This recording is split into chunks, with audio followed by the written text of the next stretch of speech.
name is Michele Barr, and I'm a musician and a diaconal minister in the Evangelical Lutheran Church in Canada. I grew up in the Roman Catholic Church, and as a teenager had an opportunity to join the choir at my church and sing various Latin masses and lots of hymns. As an adult, I was given an opportunity to be an accompanist for the choir in a Lutheran church. And I found myself quite at home with many of the hymns the congregation was singing, but noticed that the congregation was also singing the liturgy. I eventually made the choice to become Lutheran as I found it a better fit for me, and though I've never forgotten my Catholic roots. Through my involvement in the Lutheran Church, I was invited to play the organ and loved it so much that I chose to go back to university in my mid-30s to pursue a Bachelor of Music degree, where I majored in organ, as well as achieving a Level 3 ORF certification, a well-recognized method of teaching music to children. In addition to being a church musician, I was given the opportunity to be a preschool music teacher in several inner-city and core area daycares. Through my work in these daycares, I was introduced to children from all over the world, literally a league of nations. Religion is not something that is talked about in the daycares, at least not something that is to be brought up by me or any of the other staff. But many of the daycares do not celebrate Christmas or Easter or Halloween for that matter. Now, that doesn't stop the children from bringing up what's going on in their lives, and that's actually quite delightful to respond to them. At first, it was something I struggled with, the fact that we couldn't talk about our faith in the daycares. But in many ways, I understand that there was so many children from other cultures or non-Christian backgrounds that it could be looked at as imposing our beliefs on them. On the other hand, I am impressed with one daycare, and only one, which does its best to recognize the many celebrations of the various religious groups and cultures.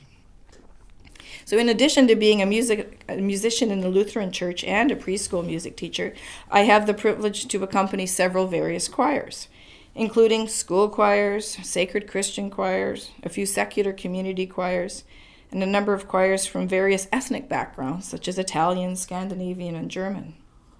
As an organist, I've also had the opportunity to play at weddings and funerals for various Christian denominations, such as Anglican, Catholic, and Lutheran, and in a number of languages, including English, French, German, Italian, and even Aramaic, in a Greek church, believe it or not.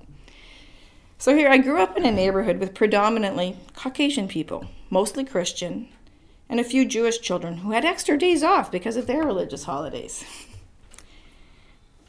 Yet when I began my daycare teaching, a whole new world opened up to me of the many cultures that were living right here in Winnipeg.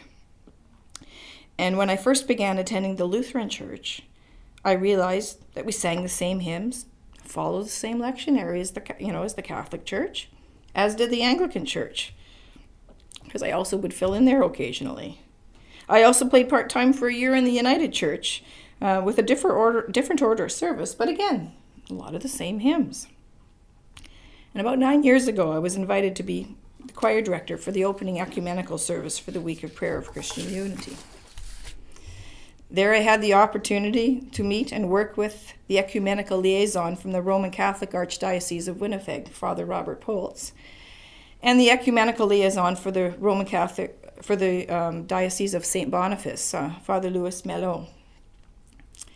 Father Louis Melot's primary responsibility was to invite the various churches to participate on the weekday evening services.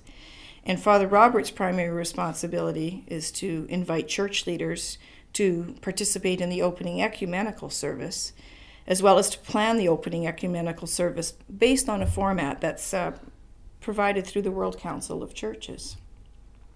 So my role was to choose the appropriate music to support the opening ecumenical service and to recruit musicians and singers to support and lead the congregational music for the service. So every year has a focus text and a particular country of focus. And over the years, it's been interesting. We've had material that's come from Slovakia, from Africa, from Ireland, and from the U.S., from Korea, Scotland, Jerusalem, like maybe all over the world. And so after the first few years, we realized that we could get this information well in advance. So we would try to find a church for the opening ecumenical service that might actually tie in well with the country of origin. One year, before we realized this, we had a Salvation Army church, and the theme was from Korea. So it had the Salvation Army band that was willing to be part of to do the music. So it was created. It was very interesting. We found Korean music to sing, and then the Salvation Army band played some other things. But we smartened up after that, and the year it was Scotland. We were at First Presbyterian Church, and it worked wonderfully. We had a pipe band, and everything, and it was phenomenal. So anyway, so what I have found really enjoyable is actually meeting all the people from all the different denominations, and there's different people that come out every year to be part of the choir, like from my perspective, depending on where the host church is. Sometimes you'll get people from that congregation. This year it's in the Mennonite church, so I've had a number of people from the Mennonite church that all of a sudden have come out to be part of the choir, as well as people from the choir I was involved with at my previous parish that I just left. And then there's this one group of people that came from the very first year from this small Roman Catholic church in the Weston area, and from the Philippine community. And they have been back every single year, and they're getting more and more. There's probably about 20 of them that come out now. And so we've had this relationship going with this little Roman Catholic church in the Western area. I've got a group from the Lutheran Church of musicians that we've come together every year and watched different people from different backgrounds come every year and been part of the choir, and realize again all the similarities that we had between all the music that we've celebrated together. But for me, it's been really interesting to explore and find out what those hymns are that are common to all those churches, because we as a choir are just supporting the congregational song. We're not up sitting there singing anthems or doing performances. We're there to support that. So we do it with enthusiasm and with lots of love, and it's truly been an honor to be part of that. So.